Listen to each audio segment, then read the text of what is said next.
The Albanese government is preparing to imminently announce Australia's plan to recognise a Palestinian state.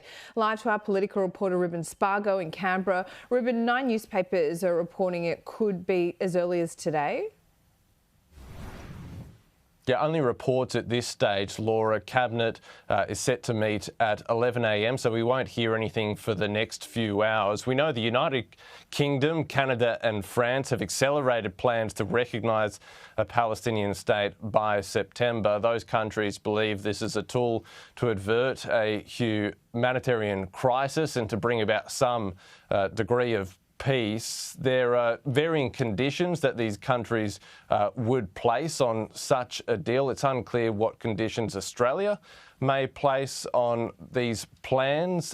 They previously stated that Hamas can play no role in a future Palestinian government. We're bringing you the very latest reaction to these reports this morning. Here was Dan Tehan, the Shadow Energy Minister, a short time ago.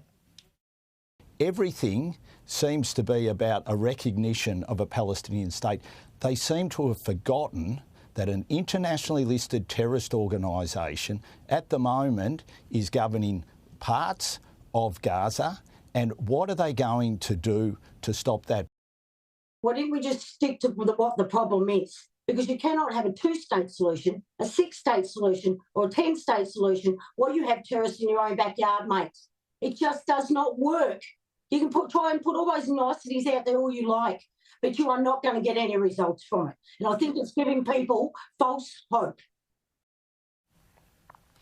So again, these reports that Australia could recognise a Palestinian state as soon as today. I've spoken to the Prime Minister's office. From their point of view, nothing's changed. It's still a matter of when, not if. This won't help the growing rift between the Australian government and the Israeli government. Benjamin Netanyahu, the Prime Minister of Israel, taking aim at Australia in a press conference overnight.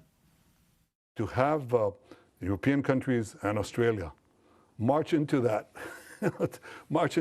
rabbit hole, just like that, fall right into it, and buy this canard is disappointing.